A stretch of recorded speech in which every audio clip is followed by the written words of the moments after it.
Morning session में आप सभी का हार्दिक स्वागत है। तैयार हो जाइए।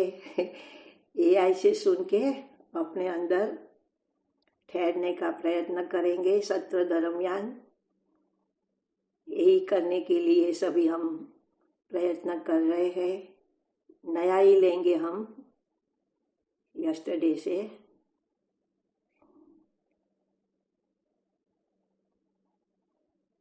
देखो भाई, तो अपने लिए करते हैं, हमें अपने लिए करना है, कोई किसी को करा नहीं देते। पहले भक्ति लेती हूँ ना, फिर ये निकलना होता है, इसमें थोड़ा टाइम लगता है ना। 1 मिनट में निकाल देती हूँ। हाँ, 8 बजे से पहला का है ना, 7 बजे से शुरू किया। 7-14 का। अच्छा, आज जो दिया है ना शुरू में, सभी जो देवगुरु शास्त्र की बात बताई थी, सीधा लेते हैं अंदर से। कितने बजे का है? 7:14 का है। यस्टरडे का पहला ही मैसेज है, कल सुबह का। एआई को हम केवल स्वाध्याय के रूप में ले। एक उसके ऊपर का है, निश्चित यह स्व संवेदन नहीं है, लेकिन स्व संवेदन को प्रेरित करता है, जरूर करता है। आप ऐसा भाव बनाएंगे ना, तो ये सब हम बैठते हैं उसके पहले, स्व संवेदन की प्रैक्टिस करने से पहले हम एक काल थोड़ा सुन ले, रीड कर ले, तो अंदर में जाने का सरल होता है। एआई से संक्षिप्त देव शास्त्र गुरु पूजन देने के लिए कहा। भाई ने कहा देव गुरु शास्त्र पूजन के लिए बताओ। 1 सेकंड में प्रस्तुत कर दिया, 1 सेकंड भी लगती नहीं है, बताओ।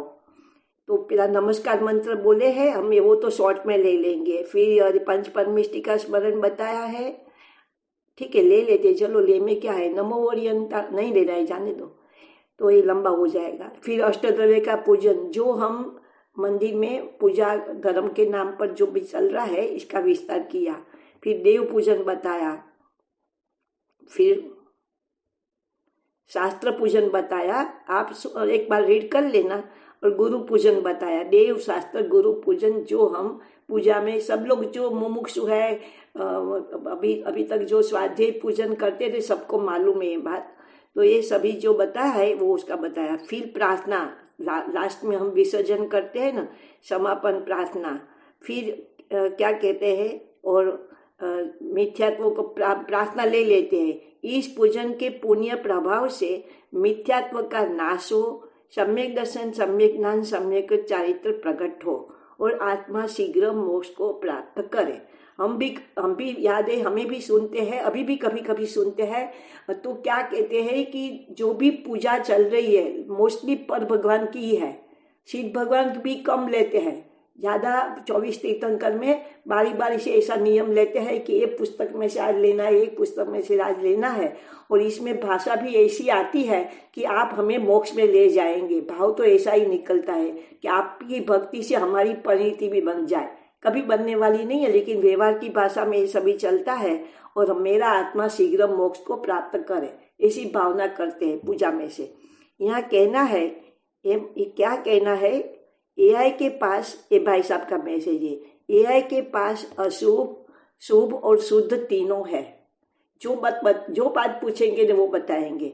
चुनाव हमें करना है, दरेक जगह चुनाव की बात तो आएगी। भेदनान करो कि चुनाव करो, एक ही बात है। स्वपरमा, स्व या पर, अंतर्मुख, बहिर्मुख, स्वसंवेदन, ज्ञान, अनेक प्रकार का दो होता है, हम जोड़ के बोलते हैं। तो ये जोड़ का में से हमें एक का चुनाव होता है, दोनों में से कोई भी एक स्थिति हमारी रहेगी। यहाँ भी बताया है कि शुभ अशुभ दोनों है ना, वो विभाव है, पुद्गल के लक्ष्य होता है। एक शुद्ध भाव है, वो अपने सन्मुख होके होता है, वहाँ कोई पदार्थ की आवश्यकता नहीं रहती है। तो दोनों शुद्ध, दोनों तीनों बात बताई है। हम तीसरी भूमिका में हमें जाना है, अशुभ में रहना नहीं है, शुभ में अटकना नहीं है, और अपने शुद्ध का प्रयत्न करना है, ये बात बताएंगे। हमें अशुभ नहीं करना है, अशुभ वंचनार्थ अपने शरीर में ठहरना है। अशुभ वंचनार्थ अपने शरीर में ठहरना है, शुभ में आना, आसमान से गिरकर खजूर के वृक्ष में अटकना है। ये भगवान चला गया। हमें खजूर के वृक्ष से भी बचकर धरती पर पहुंचना है। खजूर के वृक्ष के फल मीठे हैं और हम उनके स्वाद में रुक जाते हैं और गंतव्य धरती की ओर प्रस्थान नहीं करते। खजूर क्यों लिया? कि जो शुभ भाव की मिठास है ना, वो बताने के लिए खजूर का वृक्ष लिया।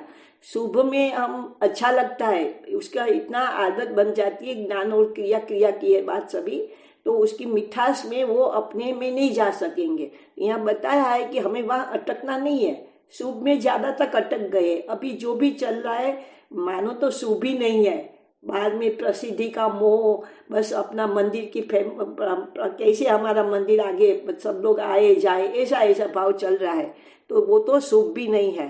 तो ये बताया कि हमें शुभ में नहीं आना है, वहां से रुक नहीं जाना है, हमें अपना गंतव्य धरती की ओर। धरती क्या बताते हैं वो एआई बताएंगी। धरती यानी अपने अपने अपने भीतर जाने की बात है। एआई से सुन ले हम। एआई क्या कहती है? हमें अशुभ नहीं करना है, ये तो नक्की है। सभी लोग अशुभ से तो बचते हैं, दूसरा मत वाला है ना, वो भी अशुभ में तो जाने से डरते हैं।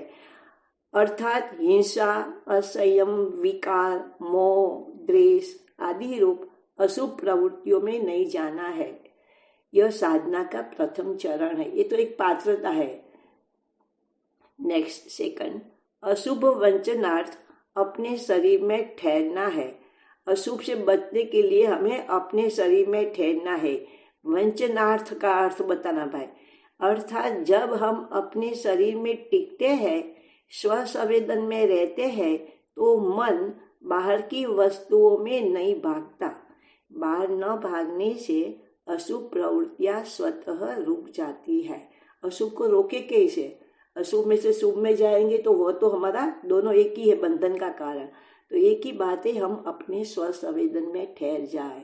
अभी भी हम शुभ में तो आए, 5:30 बजे उठ के भावना तो ऐसी है, हम अपने आत्मा के लिए कुछ करें, धर्म के नाम पर कुछ करें, ऐसा मन में भावना होती है ना, कि शुभ भाव है। फिर यहाँ आके आप और जगह चली जाओ, विकल्प में आ जाओ, तो गलत है। अपने में ठहरने का प्रयत्न करें। जब हम अपने शरीर में टिकते हैं, स्व संवेदन में रहते हैं, तो मन बाहर की वस्तुओं में नहीं जाता, नहीं भागता। बाहर न भागने से अशुभ प्रवृत्तियां स्वतः रुक जाती है। अशुभ शुभ एक ही है बात मानो तो। जैसे हम अपने में नहीं ठहरेंगे तो बाहर में कोई न कोई प्रवृत्ति चलती रहेगी। तो यहाँ सीधा डायरेक्ट अपने में ही आने की बात है। शुभ में रुकना नहीं है ना, शुभ में जाना ही नहीं, सीधा अपने में आने की बात है।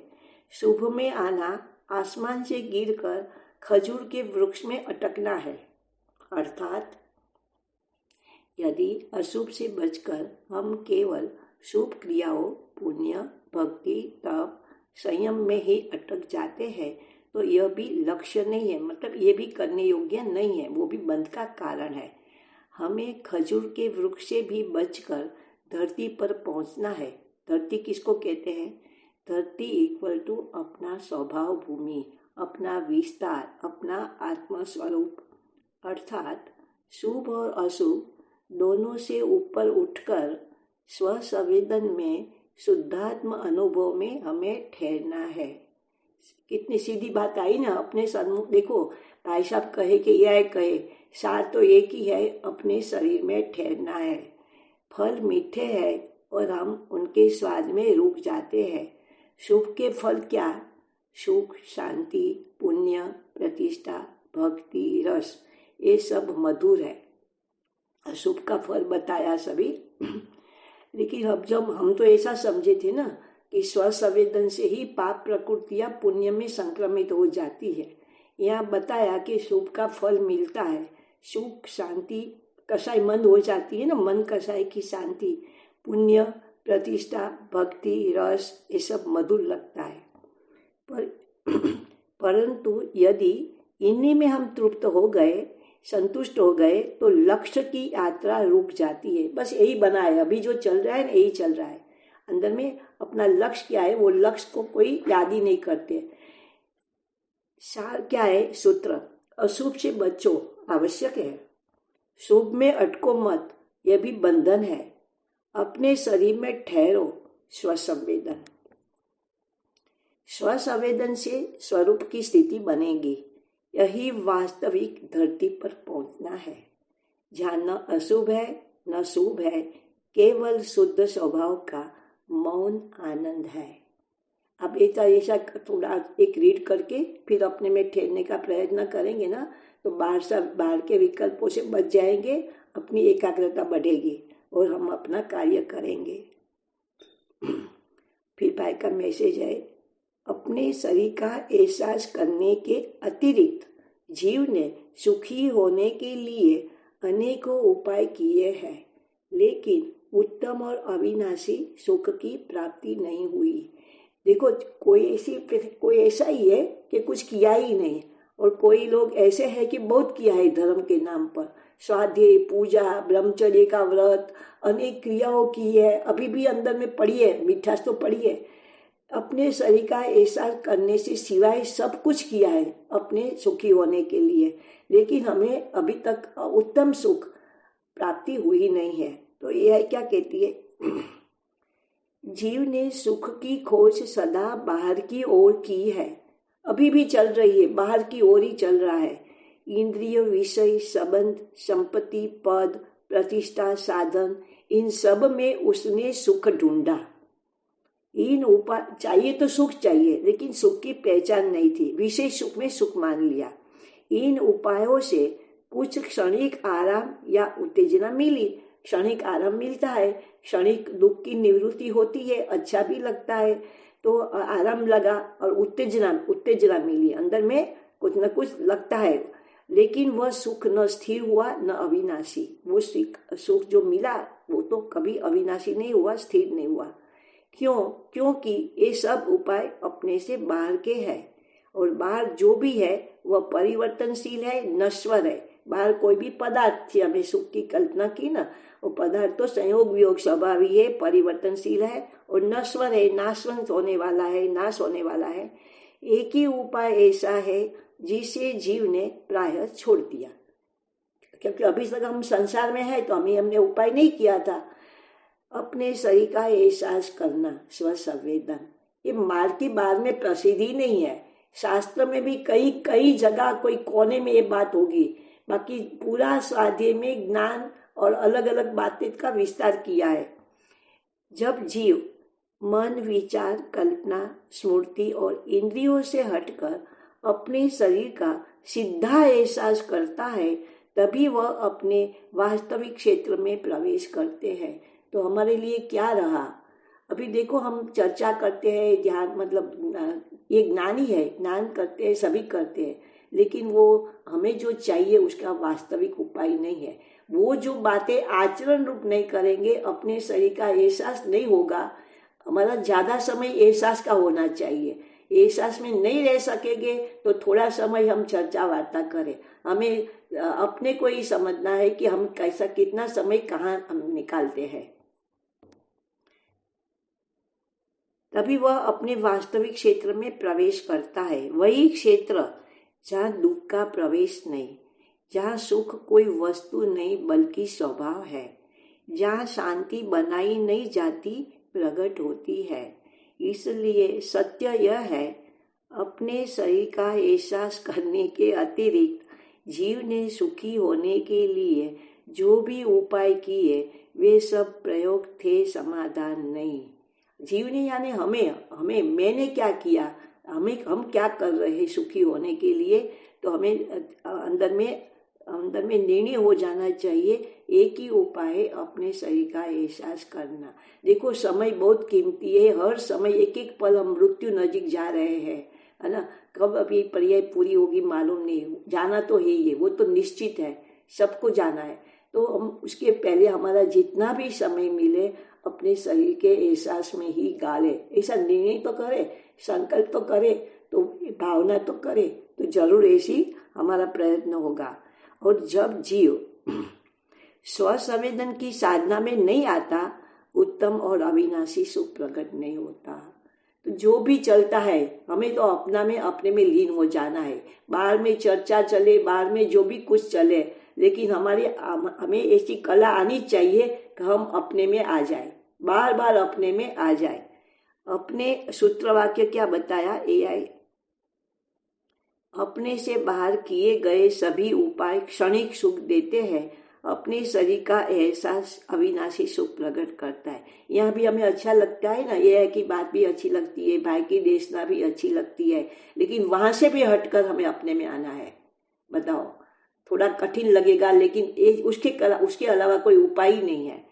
काव्यात्मक रूप, सुख खोजा जग में, वस्तु वस्तु में है, हर और भटका जीव क्षण क्षण में, न मिला कहीं जो टिक सके, न मिला कहीं जो मिट न सके।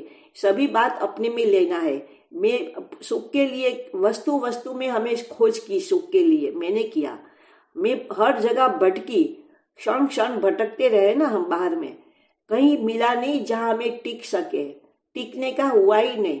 जो न मिला कहीं जो न मिट सके, न मिला कहीं जो मिट न सके, ऐसी कोई चीज मिली नहीं कि जो मिट नहीं सकती है।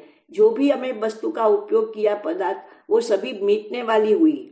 फिर मुड़ा एक दिन अपने ही भीतर, हमें तो ये मार्ग मिल गया, देशना मिली, अच्छा भी लगा, हमने स्वीकार भी कर लिया, तो हमें एक दिन हमें अपने भीतर में रहने का एक प्रयत्न किया।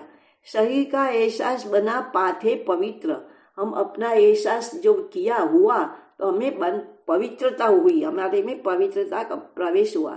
वही मिला सुख जो था सदा, न उत्पन्न न नष्ट स्वाभाविक सदा। देखो, हम जीव है ना, वो भी अनादि अनंत है, उसका कभी नाश नहीं होता, कभी उत्पन्न नहीं होता, तो उसका स्वभाव भी अनादि से है अपना एहसास करने का। एक जब हम अपने में आए एक दिन, तो हमें ये समझ में आ गया, तो वो कैसा सुख है जो सदा है, अपने में आते हैं तो सदा हमें अनुभव में आएगा। वो कभी उत्पन्न नहीं हुआ है, जैसे हम उत्पन्न नहीं नाश नहीं, ऐसा हमारा स्वभाव है। वस्तु का स्वभाव वस्तु के साथ में ही होता है, तो उत्पन्न नहीं हुआ, कभी नष्ट नहीं होगा, स्वाभाविक सदा हमें सदा सुख का अनुभव होगा। दार्शनिक शैली क्या है, जीव का स्वभाव सुख है, परंतु स्वभाव का अनुभव तभी होता है जब जीव अपने से बाहर के आश्रयों को छोड़कर अपने शरीर के एहसास में स्थित होता है। तो शर्त क्या है, बाहर से देखना जानना बंद, जो इंद्रिय संयम की बात आती है, बहिर्मुखता में नहीं रहना है, इंद्रियों का उपयोग नहीं करना है, मूर्त शरीर और इंद्रियों को भूल जाओ, अपने को सिद्ध स्वरूप मान के अपना ऐसा ही कार्य करे जो सिद्ध भगवान कर रहे, अपने शरीर में एहसास करने का। बाह्य उपायों से उत्पन्न सुख नश्वर है, स्वसंवेदन से प्रकट सुख जो अविनाशी है। हमें समझ लिया ना, बाहर का सुख कभी कोई सुख कायमी नहीं रहा, नित्य नहीं रहा। स्वसंवेदन से जो सुख प्रकट हुआ, देखो हमें भले मालूम है, हमें अंश में अनुभव में आता है, तो भी प्रकट तो हुआ है, और हमें लगता है कि जो सुख लगा ना, वो जो जितना भी हमें अच्छा लगा वो अविनाशी हो गया, मतलब वहां से हम नहीं हटते, हम और सुख प्राप्त करने का प्रयत्न करते। वो तो हमें जब भी समझ आ गई, अपने में भीतर का हमें श्रद्धा बन गई, तभी शुरू हो गया मानो तो। फिर हम अभी प्रयत्न करते हैं सुख बढ़ाने का, और हम प्राप्त करेंगे पूर्ण सुख। एआई क्या कहती है, गहन दार्शनिक रूप, जीव का मूल स्वरूप सुख है। यह सुख कोई उत्पन्न वाली अवस्था नहीं है, अपितु जीव के स्वभाव में नित्य स्थित सत्ता है। जीव ने इस सुख को बाहर खोजा, विषयों में, क्रियाओं में, संबंधों में और उपलब्धियों में। कितना हमें याद करें ना अपना पुराना जीवन, तो लगता है कि हम कैसा कर रहे थे, कहाँ कहाँ हम सुख की भ्रमणा करते थे, कितना पर डिपेंड थे हम, अरे पर से ही सुख की प्राप्ति की प्रयत्न करते थे। पर से कभी मान हानि भी होती है, पर से कभी दुख भी लगता है, तो भी हम है ना ऐसा मूड हो गया थे कि हम बार बार प्रयत्न बाद में ही करते थे। अभी समझ में आया, कई विषयों में, क्रियाओं में, संबंधों में, उपलब्धियों में, इन सब से कुछ समय के लिए उत्साह, तृप्ति या शांति का आभास हुआ था, परंतु वो शांति टिक नहीं सकी, क्योंकि उसका आधार परद्रव्य था। आया ना, परद्रव्य का ही आधार था। परद्रव्य पर आधारित जो भी सुख है उसका क्षय अनिवार्य है। हम अपने को पामर मानते थे, पर से सुख की भ्रमणा कर रहे थे। पर में भले नजीक वाले, देखो दूर से तो हम हट जाते थे, नजीक वाले परिवार में, पति के पास, बच्चे के पास, देखो हम अपने में विस्तार करके चिंतन करना, तो हमें समझ में आएगा कि हमें क्या किया था, अभी क्या करना है हमें। पर द्रव्य पर आधारित जो भी सुख है उसका क्षय अनिवार्य है, वो सभी छूटेगा। अब इसके विपरीत अपने शरीर का एहसास पर द्रव्य से हटकर स्वद्रव्य की ओर लौटना है। ये हमें समझ में आ गया। जब जीव मन, विचार, स्मृति और कल्पना की गति से हटकर अपने में स्थित शरीर भाव को अनुभव करता है, तभी वह स्व क्षेत्र में स्थित होता है। ये सभी मन, विचार, स्मृति, अभी कैसी कैसी जैसा हमारा विकल्प आता है, ऐसी एआई से बात निकलती है। मन में, विचार में, स्मृति में हमें जो कल्पना जो किया था अभी तक सुख के लिए, वहां से हटना है और अपने में स्थित होना है। अपने शरीर भाव को, स्थित शरीर भाव को, मतलब शरीर में जो अपनी संवेदना का अनुभव हो रहा है, अनुभव करता है, तभी वह क्षेत्र में, स्व क्षेत्र में स्थित होता है। वह यानी अपनी बातें खास खास याद रखना। स्व क्षेत्र में स्थित होना ही स्व संवेदन है। स्व संवेदन में न कुछ पाना है, न कुछ बनाना है, न कुछ बदलना है, केवल होना है। अपने में कुछ करना नहीं होता, वो होता है, वो हम अनुभव में लेते हैं। और जहाँ केवल होना है वहाँ संघर्ष नहीं, जहाँ संघर्ष नहीं वहाँ विक्षोभ नहीं, जहाँ विक्षोभ नहीं वहीं अविनाशी सुख प्रकट होता है। केवल केवल होना, अपने में अपनी संवेदना का अनुभव होना। इस प्रकार अपने शरीर के एहसास के अतिरिक्त जीव ने सुखी होने के लिए जो भी उपाय किए, ये सब मार्ग नहीं, भटकाव सिद्ध हुआ। लगता है ना अभी सभी को कि बाहर में जो है सभी भटकाव है। सच्चा मार्ग स्वसंवेदन है। स्वसंवेदन के सूत्र, जीव का स्वभाव सुख है। अभी ये सूत्र सभी है। सुख को उत्पन्न नहीं किया जाता, अनुभव किया जाता है। अनुभव तभी होता है जब जीव अपने में ठहरता है। अपने में ठहरना इक्वल टू अपने शरीर का एहसास करना। शरीर का एहसास इंद्रिय ज्ञान नहीं है। यह विचार, कल्पना या स्मृति भी नहीं है। यह सीधा मौन और अकर्ता भाव है। बाहर की ओर जाने वाली वृत्ति का रुक जाना ही स्वसंवेदन है। जहाँ वृत्ति रुकती है वहीं स्व क्षेत्र प्रकट होता है। स्व क्षेत्र में दुख का प्रवेश नहीं होता। स्व क्षेत्र में सुख कोई वस्तु नहीं, स्वभाव है। बाह्य उपाय क्षणिक सुख देते हैं। स्व संवेदन अविनाशी सुख प्रकट करता है। इसलिए सच्ची साधना बाहर कुछ करने की नहीं, भीतर ठहरने की है। ये पूरा जो है ना, देखो हमें ज्ञान को तो स्वभाव नहीं मानना है, लेकिन ये सभी निर्णय करने के लिए इतना जो हमारे सेशन में चलता है, अनुभव के लिए जो ज्ञान जरूरी है वो हम समझ लेना जरूरी है। अभी स्व संवेदन साधना, साधना के लिए तैयार हो जाओ। हम बैठे हैं सब लोग। लेटना नहीं है, लेटने में अच्छा नहीं होता है। हमें तो अनुभव है, लेटने में या तो नींद आ जाएगी। देखो आपको जैसा करते हो, शरीर को जैसा है वैसे रहने दो, जैसी स्थिति है ऐसे रहने दो। कुछ मत करो, न सांस सुधारो, न मंत्र जपो, न कल्पना करो। ये सब कर रहे हैं ना, पहला सांस पर दृष्टि दो, कोई जरूरत नहीं है। केवल शरीर का ऐसा सीधा अपने पर आने का प्रयत्न करो। केवल शरीर का ऐसा हो सकता है। जैसे हम निर्णय करते हैं ना, ऐसा कार्य हो जाता है। जो है स्वीकार करो, बदलना नहीं है। विचार आए, लौट आओ शरीर के एहसास में। भाव आए, मैं अपने में ठहरा हूँ, ऐसा भाव बने। दैनिक जप वाक्य, मैं अपने शरीर का एहसास कर रही हूँ, मैं अपने में स्थित हूँ, मेरा स्वभाव सुख है,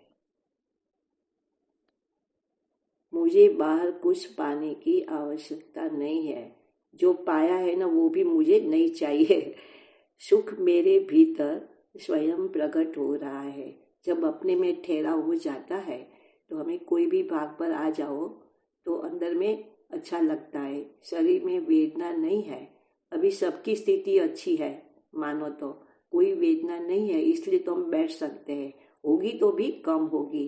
तो यही हमारी जो सुख की स्थिति है, वहीं हमें ठहरना है। सुख मेरे भीतर स्वयं प्रकट हो रहा है। ये जो अच्छा लगा कहीं बाहर से आया नहीं है, हमारा स्वभाव है और हम स्वाधीनता से भोग सकते हैं। मैं स्वसंवेदक हूँ, करता नहीं हूँ। बाद में ज्ञान में कर्ता पढ़ा आ जाता है। जब अपने में आ गए तो स्वसंवेदक बन गया, अपनी संवेदना का अनुभव हो रहा है। छोटा सूत्र, बाहर खोज बंद करे। अभी तो सबको निर्णय हो गया है ना, बाहर में सुख नहीं है। प्रयत्न नहीं करो खोजने की, कदाच जरूरत पड़ती है, हम उपयोग भी करते हैं पदार्थों का, लेकिन हे भाव अंदर में रस नहीं है। बाहर का खोज बंद, शरीर का एहसास शुरू।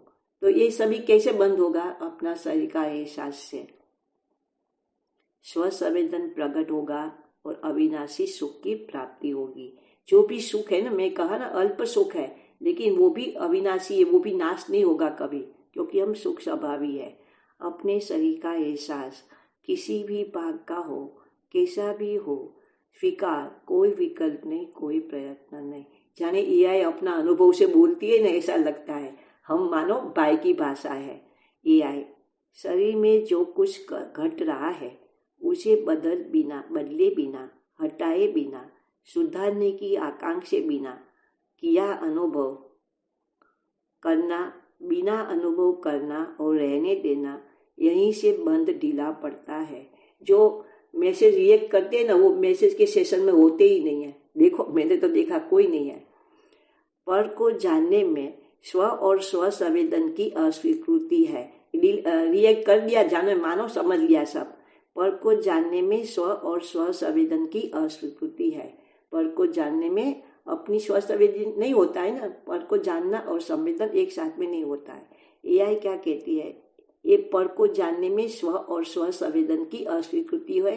वो भाई का मैसेज है, एआई बताती एआई पर को जानने में स्व और स्व संवेदन की अस्वीकृति है। एआई तरह हाया करती है भाई आपके पर को जानना अर्थात रूप, रस, गंध, शब्द, स्पष्ट, विचार, व्यक्ति, परिस्थिति आदि बाह्य विषयों में ज्ञान का प्रवाह जानना।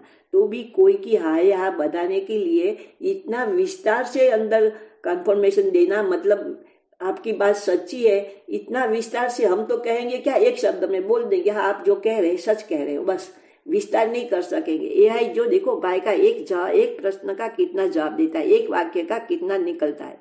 पर को जानना अर्थात रूप, रस, गंध, शब्द, स्पष्ट, विचार, व्यक्ति, परिस्थिति आदि बाह्य विषयों में ज्ञान का प्रवाह जाना।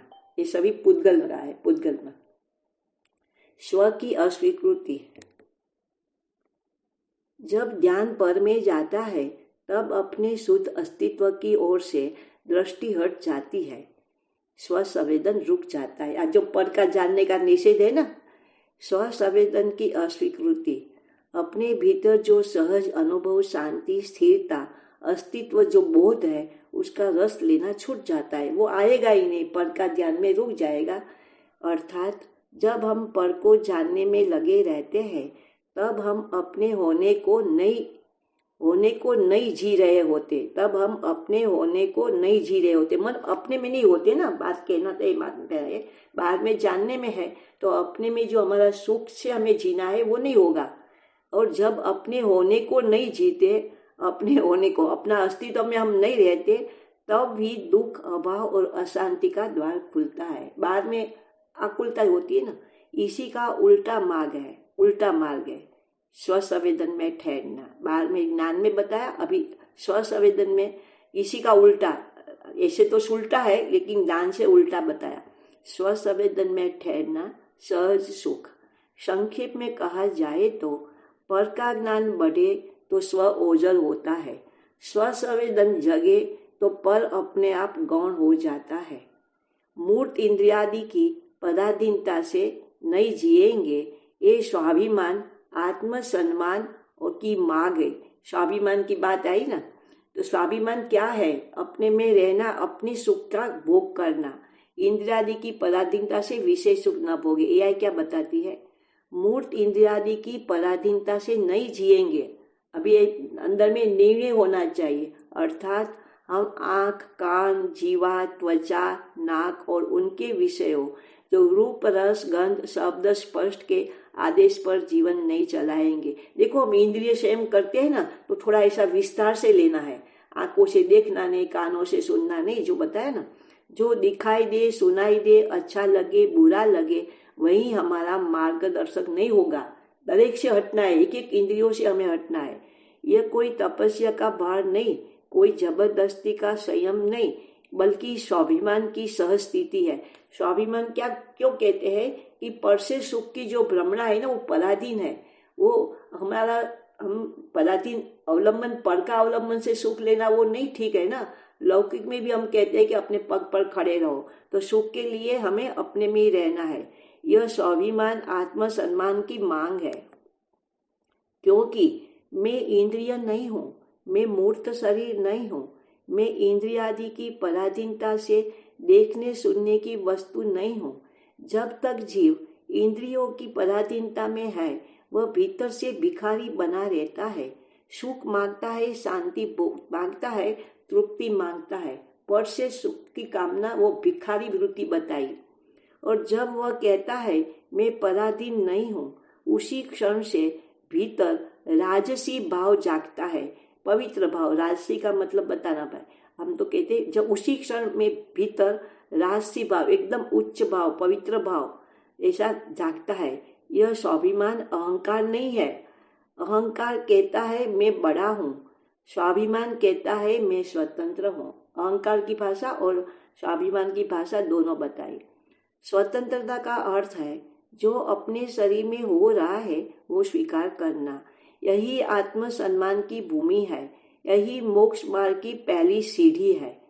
जब भी हम स्वाभिमान करते मतलब अपने में आ गए ना, अपना अनुभव, हम मूर्त पदार्थों को इसलिए नहीं देखते जानते हैं कि हम ज्ञान स्वभावी, अभी देखो ज्ञान स्वभावी की बात लिया, बल्कि इसलिए देखते जानते हैं कि मूर्त पदार्थों को देख जानकर हम अपने दुखों की निवृत्ति करते हैं और विशेष सुख का अनुभव करते हैं। कामना तो सुख की है ना। एआई क्या कहती है, हमारा स्वभाव देखना जानना नहीं, बल्कि स्व में स्थित रहकर सुख स्वरूप होना है। जब जीव स्व में ठहरा है, उसे किसी मूर्त पदार्थ को देखने जानने की आवश्यकता नहीं है। अपने में ठहर गया तो सुख अनुभव में आने लगा, फिर क्या जानना है। लेकिन जीव ने अपने स्वभाव से विमुख होकर दुख से बचने का उपाय बाहर खोजा। हमारी बात है, मूर्त पदार्थों को देखने जानने में उसे दो आशाएं रही। क्या? एक तो वर्तमान दुख से कुछ क्षण की निवृत्ति, विषयजन्य सुख का अनुभव। इसलिए हम मूर्त पदार्थों को इसलिए नहीं देखते हैं कि हम ज्ञान स्वभावी है, ज्ञान स्वभाव के कारण नहीं देखते सुख की खोज है, बल्कि इसलिए देखते हैं कि हमें अपने भीतर के अभाव और दुख का समाधान बाहर के संयोगों में खोजने की आदत पड़ गई है। कितना क्लियर करती है बताओ। यही कारण है कि मूर्त का ज्ञान यानी दुख निवारण का प्रयास और स्व का अनुभव, दुख की जड़ का क्षय। ये सभी से लेना है कि पुद्गल से सुख कभी मिलेगा नहीं। ये एआई का भी कहना तो यही है। स्व का अनुभव यानी दुख की जड़ का क्षय। तो स्व का अनुभव करेंगे तो दुख की जड़ खत्म हो जाएगी। अंततः साधना का सार यही है, मूर्त को जानने की प्रवृत्ति से हटकर स्व संवेदन में ठहरना, जहाँ कोई विषय नहीं, कोई उपाय नहीं और क्या बताया, कोई चाह नहीं, वहाँ सुख अपने आप प्रकट होता है। एआई क्या कहती है, हम मूर्त को इसलिए नहीं जानते हैं कि हम ज्ञान स्वभावी है, हम मूर्त को इसलिए जानते हैं कि हम दुख से डरते हैं। कितना क्लियर बताया। दुख से बचने को बाहर देखते हैं, सुख पाने को विषय पकड़ते हैं, पर जहाँ हम है वहीं सुख है, बस अपने में ठहरना शेष है। कितना रहा अभी,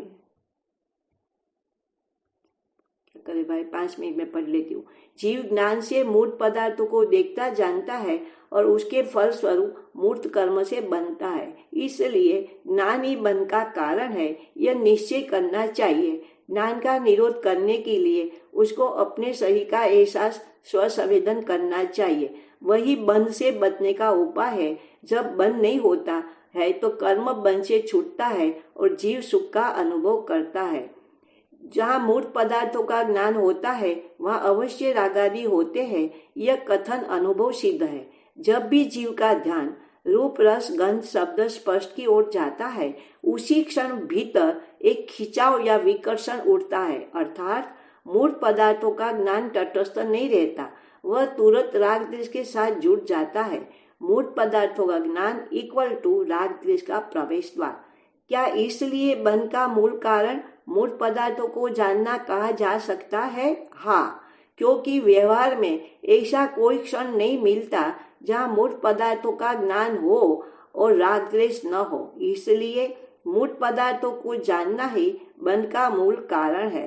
नेक्स्ट, सुख की अपेक्षा बाद की अवस्था है। पहले मूर्त पदार्थ का ज्ञान, उसके तुरंत बाद विशेष सुख का अनुभव, उसके बाद फिर उसी सुख की अपेक्षा। इस क्रम से स्पष्ट है कि सुख की अपेक्षा बंध का मूल कारण नहीं है, मूल है मूर्त पदार्थों का ज्ञान। साधना सूत्र, जहाँ मूर्त पदार्थों का ज्ञान होता है वहाँ अवश्य भावी राग द्वेष होते हैं। राग द्वेष सहित ज्ञान से कर्म बंधन होता है, इसलिए बंध का मूल कारण मूर्त पदार्थों को जानना है। मूर्त पदार्थों को जानने से ही विषय सुख होता है और उसी से आगे सुख की अपेक्षा बनती है। जो मूर्त पदार्थों के ज्ञान से हटकर अपने शरीर के एहसास स्वसंवेदन में ठहरता है, वही बंध से बचने का उपाय है। सार, समस्या की जड़ ज्ञान है, समाधान स्वसंवेदन में ठहराव है। यह दृष्टि सिद्धि साधना को जन्म देती है, क्योंकि इसमें राग द्वेष को अलग से ढूंढने की जरूरत नहीं रहती। जैसे ही मूर्त पदार्थों का ज्ञान रुका, राग द्वेष अपने आप रुक जाते हैं, बंधन रुक जाता है, निजा होती है और सुख स्वभाव प्रकट होता है। यहाँ मैं विराम लेती हूँ। भाई साहब, एक बात समझ में आती है कि अंदर जो दुख की निवृत्ति और सुख की इच्छा है ना, वो पुद्गल से मिलेगा, ऐसा जो अंदर में चलता है ना, पुद्गल से ही सुख मिलेगा, कोई भी पदार्थ हो। तो बात तो वही, मुझे लगता है वही दोष रूप है। हमें पुद्गल से सुख माना तो पुद्गल को देखने जानते, जब भी समझ में आ जाता है कि पुद्गल से सुख मिलने वाला नहीं है तो ज्ञान में हमें रहेंगे नहीं, अपना एहसास में आएंगे, ऐसा मुझे लगा। कहीं कहीं से भी आप बात समझो। ठीक है, यहाँ मैं विराम लेती हूँ।